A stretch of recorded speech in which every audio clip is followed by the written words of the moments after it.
À la suite des manifestations spontanées du 6 juin 2025, déclenchées par l'arrestation de l'artiste engagé à Meron, des partis politiques, regroupements citoyens et organisations de la société civile togolaise ont publié une déclaration commune. Ils dénoncent une gouvernance autoritaire, la mise en place controversée de la Ve République et la répression brutale des voix dissidentes.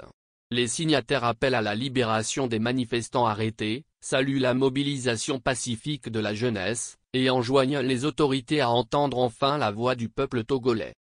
Les signataires de la présente déclaration ont observé dès les premières heures de ce 6 juin 2025, la jeunesse togolaise décidée à marquer dans la rue leur désapprobation de la gouvernance du pays et l'imposition de la Ve République aux Togolais. Cette manifestation spontanée fait suite à un appel de l'artiste Narcisse Essowo Etchala, alias Meron, amplifié sur les réseaux sociaux par des activistes, des journalistes et des figures du panafricanisme. Ce 6 juin 2025 restera mémorable et le signe annonciateur d'une indignation longtemps contenue.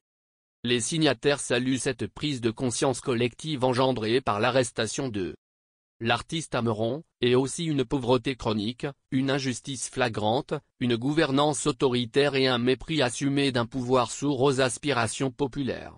Cette colère est la résultante des actes posés par un régime qui oppresse, divise, exploite et qui en instaurant une Ve République à travers un coup de force institutionnel, a foulé aux pieds les principes républicains et la souveraineté du peuple togolais. Le Togo traverse une crise grave, profonde, prévisible. Des acteurs de la classe politique et de la société civile ont prévenu Faure Gnassingbé.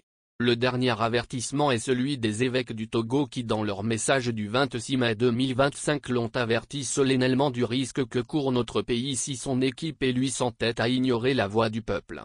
Nous y sommes. Les autorités de fait à la tête de ce pays doivent comprendre que ce mouvement dépasse le cadre d'un simple excès de colère. C'est un basculement que ni les manipulations, ni la répression ne sauraient arrêter. Pour les signataires c'est le lieu de condamner les nombreuses arrestations opérées depuis le 6 juin 2025 et d'exiger la libération de toutes les personnes arrêtées et détenues pour avoir exprimé leur ras-le-bol d'une gouvernance politique et économique chaotique et calamiteuse. Les signataires souhaitent un prompt rétablissement aux blessés. Les signataires déplorent le fait que le gouvernement n'écoute pas les partis politiques qui tiraient depuis longtemps sur la sonnette d'alarme afin d'éviter le pire à notre pays. Par ailleurs, les signataires saisissent cette opportunité pour féliciter le peuple togolais dans son ensemble, et particulièrement la jeunesse pour sa prise de conscience salutaire, exprimée pacifiquement avec force et dignité ce 6 juin 2025. Saluer l'engagement des activistes en exil, qui ont su faire preuve d'unité pour porter et amplifier ce mouvement initié par Meron, cet artiste courageux qui s'est sacrifié pour la cause togolaise. Saluer l'implication des groupes socioprofessionnels. Enfin, les signataires exhortent le régime en place à mesurer la gravité de la situation et à en tirer toutes les conséquences, dans l'intérêt du peuple togolais et de la stabilité nationale. Les partenaires du Togo a œuvré pour l'arrêt de l'utilisation de la violence d'État, afin d'épargner le peuple togolais la répétition des tragiques événements de 2005.